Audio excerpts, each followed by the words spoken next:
एक व्यक्ती आपल्या कुठल्या तरी रागाच्या भरात, उद्वेगाच्या भरात काहीतरी बरळून जाते, त्यानंतर त्या 2 वाक्यांचा मीडिया 1000 व्हिडिओ करतो.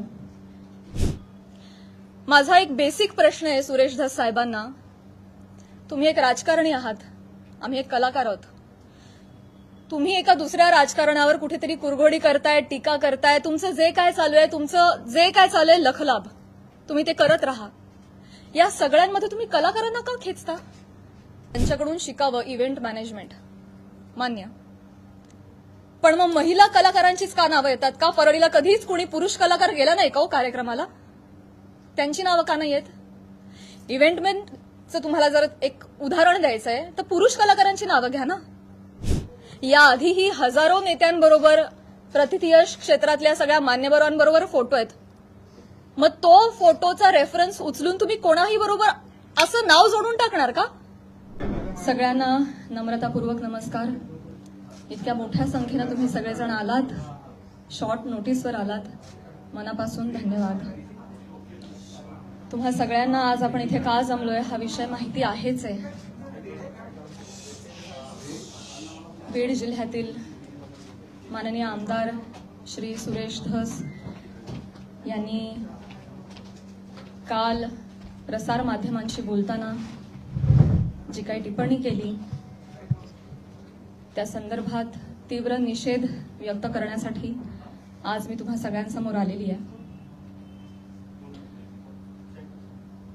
काल नाही तर गेले 1.5 महिन्यापासून हा सगळा प्रकार चालू आहे आणि गेले 1.5 महिने अत्यंत शांततेनं मी या सगळ्याला सामोरी जाते.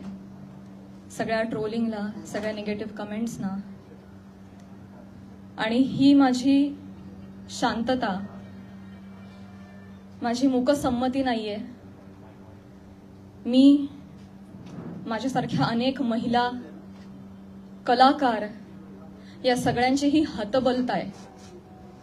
हे शांत राहणं तुम्हा सगळ्यांमुळे कुठे ना कुठेतरी आमच्यावर बेतलेलं आहे.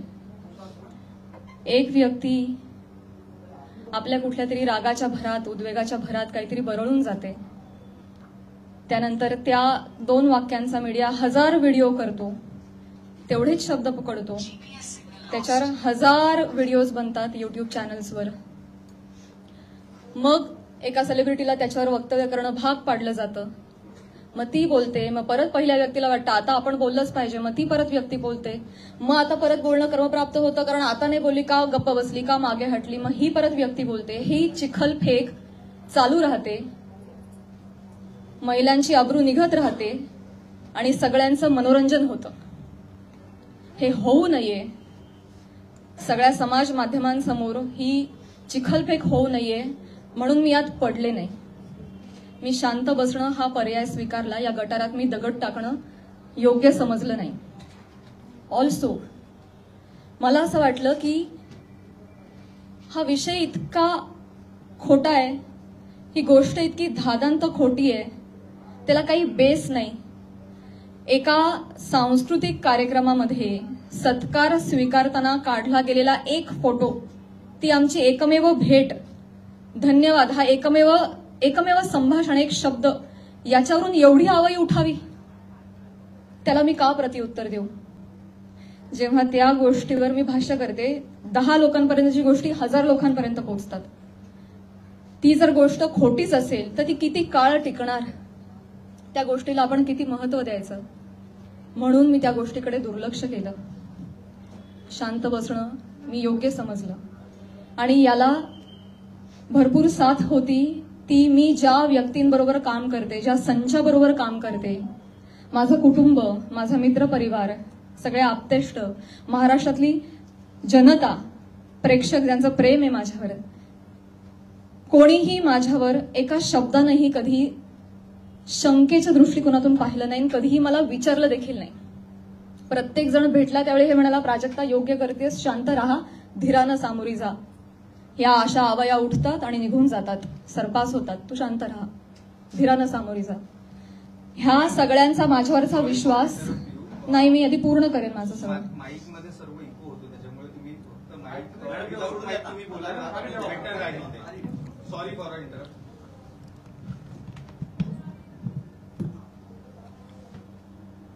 तर ह्या सगळ्या ज्या आवया असतात जशा निघतात तशाच निघून जातात. असं सगळं असल्यामुळे आणि या सगळ्यांचा पाठिंबा आणि माझ्यावरचा विश्वास इतका दांडगा होता, ही माझ्यासाठी अत्यंत जमेची बाजू होती. त्यामुळे मला माझ्या चारित्र्यावरचं एक्सप्लेनेशन द्यायला समोर यावं अशी गरजच वाटली नाही. आज ही वेळ येतेय, ही अत्यंत नामुष्की आहे आणि ती वेळ आली आहे कारण एक लोकप्रतिनिधी याच्यावर टिप्पणी करतात.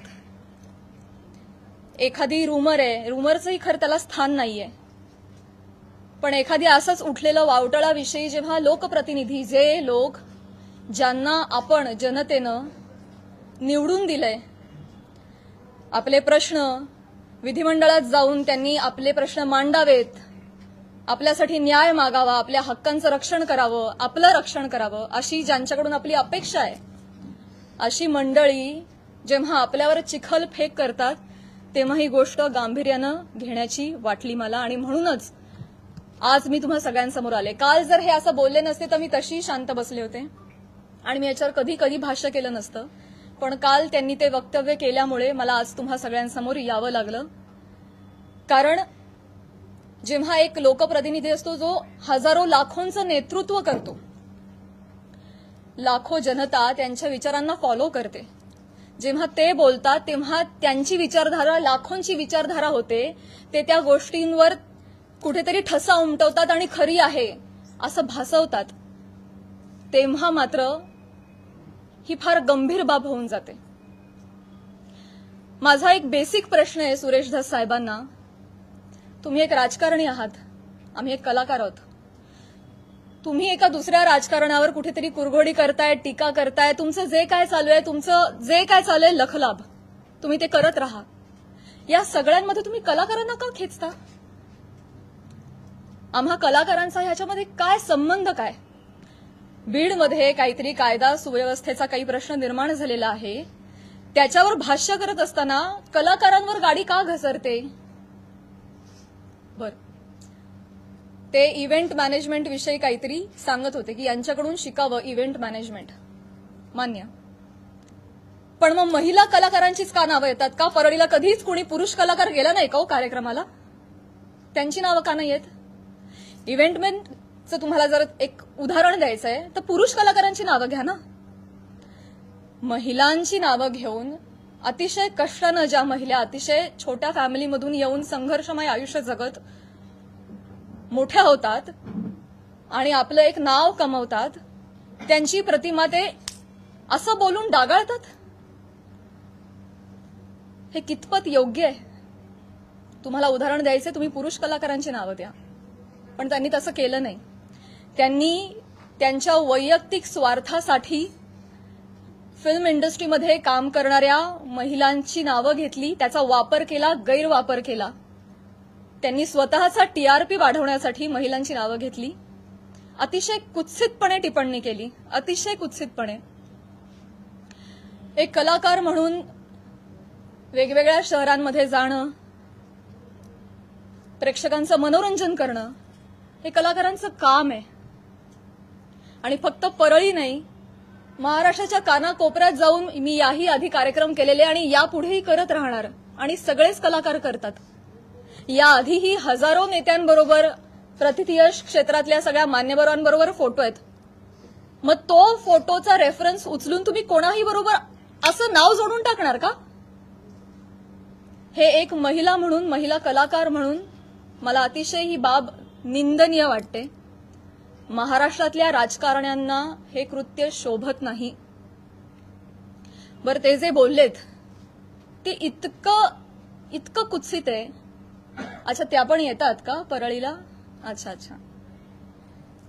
कोणाला जर नवा चित्रपट वगैरे करायचा असेल तर परळी पॅटर्न अवलंबावा. त्यांचा जे काय जवळचा पत्ता वगैरे काय म्हणायचंय काय तुम्हाला? तुम्ही फक्त महिला कलाकारांच्या चारित्र्यावर शिंतोडे नाही उडवत आहात, महिलांच्या कर्तृत्वावर सुद्धा तुम्ही प्रश्नचिन्ह उपस्थित करताय. का? कुठल्याही पुरुषाच्या किंवा राजकारण्याच्या कुबड्यांशिवाय एखादी महिला स्वकर्तृत्वावर यशस्वी होऊ शकत नाही का? कष्टांनी आणि मेहनतीनं एखादा माणूस मोठा होतो याच्यावर तुमचा विश्वास का नाही बसत?